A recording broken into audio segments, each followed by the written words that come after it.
मेथी निवडली की मेथीच्या काड्या फेकून देतो, पण मेथीच्या पाल्यापेक्षा मेथीच्या काड्यामध्ये खूप सगळे जीवनसत्व असतात। आता या मेथीच्या काड्यांपासून एकदम टेस्टी असे पदार्थ बनवत आहोत। आता ह्या काड्या सगळ्यात आधी स्वच्छ धुवून घेतलेल्या आहे आणि त्या उकळत्या पाण्यात टाकून त्यामध्ये थोडंसं मीठ टाकलेलं आहे। आता ह्या काड्या ज्या आहेत त्या शिजवून घ्यायच्या आहे थोड्याशा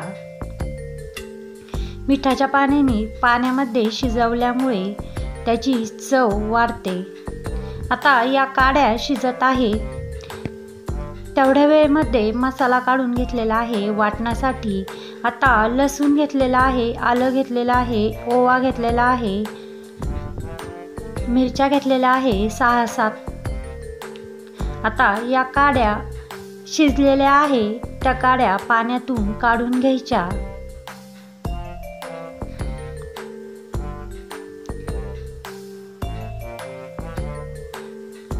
यामध्ये वाटणामध्ये धनेही घेतलेले आहे। आता या काड्या मिक्सरच्या भांड्यामध्ये जे बुडकं असतात ते काढून त्याची पेस्ट केलेली आहे।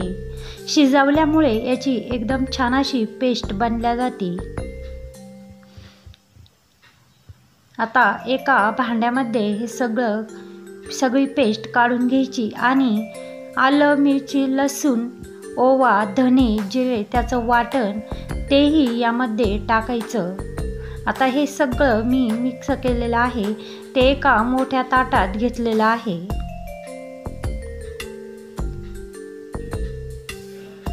त्यामध्ये चवीनुसार मीठ टाकायचं।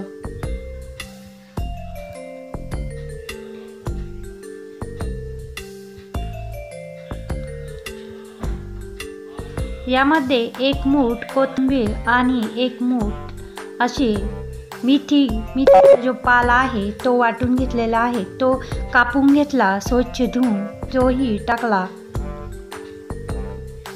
नाही टाकला तरी चालेल, पण जास्त बनवण्यासाठी मी थोडीशी मेथी आणि कोथिंबीर कापून टाकली। यामध्ये 1 चमचा लाल तिखट, 1 चिमूट हळद दिली आहे।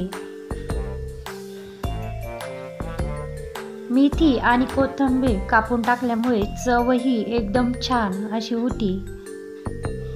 यामध्ये आवडीनुसार तीळ, दही टाकलं तर आणखीनच मऊ लुसलुशीत असे। आता यामध्ये 1 वाटी बेसन पीठ टाकलेलं आहे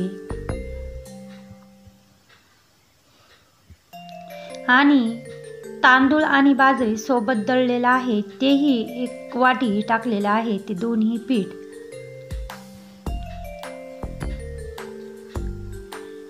यामध्ये आता 1 वाटी हे सगळं पीठ टाकलं। आता यामध्ये त्याच वाटीने 2 वाट्या गव्हाचं पीठ टाकलं।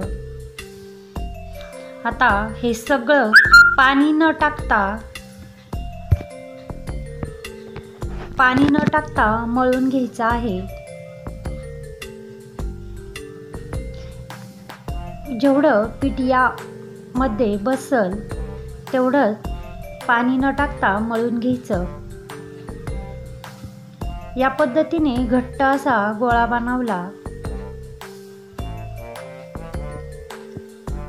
आता छोटे छोटे गोल गोळे घेऊन गव्हाच्या पिठामध्ये बुडवून चपाती जशी लाटतो त्या पद्धतीने हे लाटून घेतलं।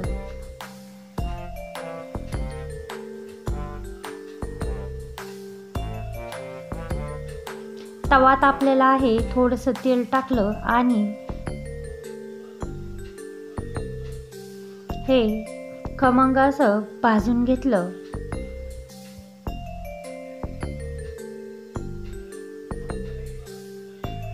दोन्ही साईडनी थोडं थोडं तेल लावून व्यवस्थित असं भाजून घेतलं।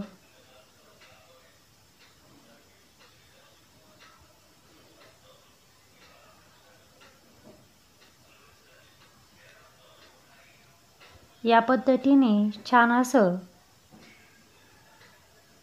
ही मेथीच्या काड्याच्या दशम्या किंवा पराठे हे भाजून घेतलं, चवीला खूपच छान. या पद्धतीने सगळ्या दशम्या बनून झालेल्या आहे.